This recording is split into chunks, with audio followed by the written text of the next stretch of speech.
Hi, this is the Painting with Commentary for the War in Christmas Village, the Gingerbread Gang, from episode 40 of Paint to Life, our Christmas edition. So, the War in Christmas Village, these miniatures, tiny little gingerbread men, which I painted at my friendly local gaming store, Phoenix Rising. So the painting video for this particular episode is going to be pretty small in that I painted most of these off-site, off-camera. But one in particular I had for this. That's a shot of the finished guys, and the big guy there, Mario, I had a duplicate of, so I ended up painting him for the video for colors. Fun fact, when I was there, I took a quick picture of all the paints that I used. That way I would be able to recall it when I made this video for you tonight. So I knew that for this model I wanted to make something different. In addition to just the gingerbread man, I wanted to work with something that I was talking about in the episode of Paint to Life, a SCULPEY hand. So anytime you build anything with SCULPEY that's going to be larger than a tiny thing, you need to have what's called an armature wire. And what it does, it's almost like rebar and cement. It just holds it all together and prevents it from flailing around or falling. So here I am taking some aluminum wire, cutting it into strips. Aluminum's good because it's nice and soft. You can get aluminum welding wire from, Canadian Tire or Home Depot or one of those places. It's super bendable and soft, softer than a paper clip. So there's the rough outline of the palm and the 5 fingers, including the thumb. I'm just kind of tying the palm together. And then the next I'm going to go with the SCULPEY. So SCULPEY, when it's brand new, is obviously not multicolor like this, but my kids have a bunch of SCULPEY. SCULPEY, also known as oven baked clay. My kids just leave theirs lying around. I collect it up for Paint to Life. So I took the kids' mix and match of clay, and as you can see here, I've buried that palm armature in there, and now I'm working on the fingers. I know there's a wrist that I've done there. So as you can see, even though the clay is all multiple colors, that doesn't matter because you're going to paint it anyways. All I will say is it's hard to find the details when you're trying to smooth that out when it's like marbleized like that. So if you want to be a purist, I would use brand new Super SCULPEY instead of this mixed up kitty stuff. So there's my thumb. I'm modeling it after my own hand. So again, I take this, I jam the armature inside the finger, making sure that doesn't come out the side, stick it into the hand, and then just kind of finger it along the edge to make it join. And like I said, a little bit of some sculpting tools, you can help blend that out. And this is funny because the kids' SCULPEY is even a little metallic. And this is all rough work. That middle finger I'm putting in there is very fat. It looks like a big sausage. And I actually toyed with the idea at this point of only doing 3 fingers on the hand. Like, most cartoons only have 3 fingers. But I'm like, why can't I do 4? See, there's the 3 I was going to go with. And I'm like, then it'll look a little really. So I just widened the palm, widened the wrist, and proceeded to make another finger. Now, I'd say I played with this hand for probably an hour and wasn't all on camera. You're seeing the assembly of the beginnings of the hand, but I spent a lot of time adding to the palm, adding to the build-up, making the knuckles look right. And even though I knew it was going to be a glove and not fleshy, I still wanted to make sure that it was completely covered. So here's one of the sculpting tools I have to just blend it together.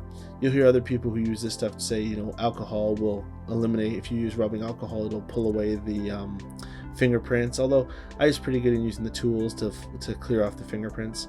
But as you can see there, you can imagine how hard it is to see any imperfections when you're looking at that marble splash of all different colors. And when sculpting something like a hand, and as you can see, I put really quickly, he jumped into the frame there, I put a couple of the gingerbread in hand. I thought, well, how big is a gingerbread man? It should sit in the palm of your hand, one of the small ones. So I brought them and I put them in for scale. Because this hand, I thought, oh, maybe it's too big. But then I thought, no, it's okay.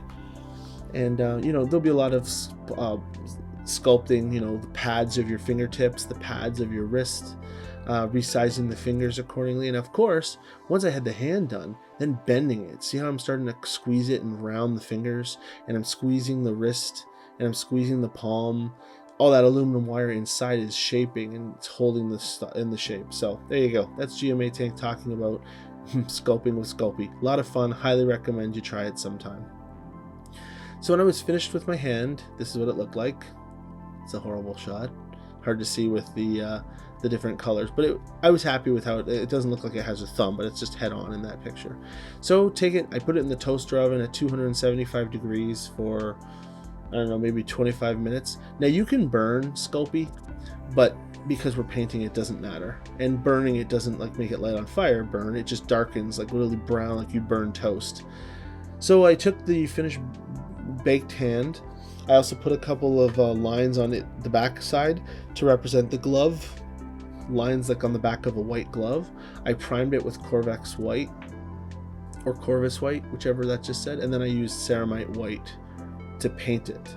I did multiple coats because white goes on really transparent and you can kind of see underneath, and I just kept doing it until I was happy with the finished gloved hand. Alright, so here's the gingerbread man, Big Mario here. I started by priming him with a black, CITADEL black primer, Chaos Black. And the first color I'm using is MOURNFANG brown. I'm following the same colors that I used in the store. This is kind of a cheap brown in that it's very orange already, and MOURNFANG is like the first brown you'll grab for dirt, for leather, for gingerbread man.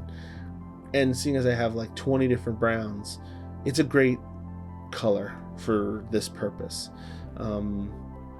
I wanted to make it a little lighter and darker at the same time, but this is a good middle of the road for me to start with, so that's what I did. Also, when I'm painting at my friendly local gaming store, you know, we're doing demos, people are coming by, I'm kind of talking, and you know, it's not the most sophisticated paint, so my apologies if you're not a fan of how it turned out, but I hope you like the intent. So after we do the MOURNFANG, now I'm switching to a CATACHAN flesh. This is the first color I was going to use instead of MOURNFANG, but it's so like it's a dark brown instead of an orangey brown. So now I'm just using it around the edges, just kind of like a two-tone layer. I'm just wet painting it onto the wet MOURNFANG just so it's not straight. And GOLGFAG brown for dry brushing. It's kind of the orangey brown, as you can see, pops out all of the light colors. And you know, I wanted to go a little lighter even, but in the store I didn't want to wreck it. Last thing you want to do when you're doing a painting demo is do something that's like experimental and then you get burned, because you can't really fix it when you only have 3 hours and a bunch of people are watching you. Last thing you want to do is try and get super clever and then own it, right? So PALLID witch flesh for white, not just straight white. These are like frosting lines. You don't want to make them white. They look, this is a little bit more gray, creamy. Fun fact of painting these, I'm painting the raised edges, trying not to accidentally hit the bread, but I'm also trying to get down around the edge because they're raised up so high. MEPHISTON red for his lips. Those are funny lips. Reminds me of the movie Shrek. And we're going to do some SYBARITE green for his eyebrows. And this is just a fun, those are sprinkles, right? Just have fun with some nice base primary colors. AVERLAND sunset for his stars. I believe I two-toned them. I don't know if it's in the video. Again, it's just a gingerbread man. You know, have fun with it. CERAMITE white for the eyes. That's cool because the white does look different than the PALLID witch flesh. Now this is the CORK pot holder from IKEA. It's a trivet. I ground it up like this and put it on the plate. Now here is my first mistake. And only one, thank goodness. So I sprayed on this spray adhesive on that pretty plate my wife let me use as a burn for this project, and I put all that on there in chunks. See how that looks like cookie crumbs? Great idea, except the spray adhesive looks terrible.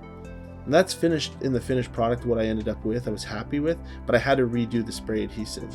I had to go get some Varsol and clean it all off because it just made the plate look cloudy. So I took an old stuffed animal that had a Christmas hat. That was pretty much garbage. You can get those at the dollar store. I cut this out. I wanted it to be very clear that it was Santa's hand. So using a knife and some scissors with my invisible gloves there for safety, I cut out, make sure you cut wide enough because you can always tighten it and trim. You can't add more fabric. So I got all that loose fluff, a little bit of silly glue, super glue I mean, to make that wrist, a little bit of dot, dot, dot, dot. I mean, I suppose you could sew it, but why? Super glue's fine. See how perfect that fit? Nice. Tuck it in, a little more super glue to mend the fabric. That super glue sticks to your fingers and then that sticks to your fur and it goes everywhere, but no, that's perfect. Now at this stage I realized, geez, how's this hand going to be mounted to the plate? And that's where my Milliput comes in. I know we have a wrist of SCULPEY there, so let's build a base for the SCULPEY to sit on. So got out my handy Milliput, work it all up to knead it together to get the epoxy activated, And now I'm going to build a little teeny cube on my platform that is going to be a square. I'm going to shape it with my ruler just to make it, see how that's going to sit on there? And it's going to sit on there just right. So I'm going to flatten this out. It's going to be like a little pedestal. I used a ruler to shape in the four sides. You're not going to see it. You don't have to paint it. And then I use my sculpting tool to push down, because this Milliput sticks on its own. Like, I didn't even have to glue this on there. It dries. It's so sticky and it's very adhesive to things when it dries. So just by flattening out the very bottom like that, I get a good contact to the black thing. And when it dried, I was able to sit my hand on it with a little bit of super glue right here. See, it's dry now overnight. Glue the hand on. Ker-chow. Let's see how it finished looked. Gingerbread Gang with Santa's hand reaching for them. Fun. Also know I took those gingerbread guys. I didn't glue them to the plate. I just attached them with the blue tack because I'm going to be displaying this in my friendly local gaming store, Phoenix Rising, where I painted them in a glass case. So if one ever rearrange them or whatever, they're not permanently stuck to the plate. They're just tacked on there with blue tacky. And there's Santa's hand. I'm happy. I'm happy with the way that turned out. It was my first sculpting thing. I think I got the dimensions right. I think it looks pretty foreboding, and it was a fun story. A lot of people are liking the Christmas review. The crumbs on the plate, the little guys with the little weapons, and each one of them has a story. So that is War in Christmas Village, the Gingerbread Gang. Thank you very much for watching my channel. I hope this gave you some inspiration. If you're going to make something like this for yourself, I wish you all the best. To you, your family, and your friends, have a great 2021. I hope it turns out better for us than 2020 did. Stay healthy, stay safe, have a Merry Christmas and a Happy New Year, and wash your hands. I'm GMA Tank. Merry Christmas.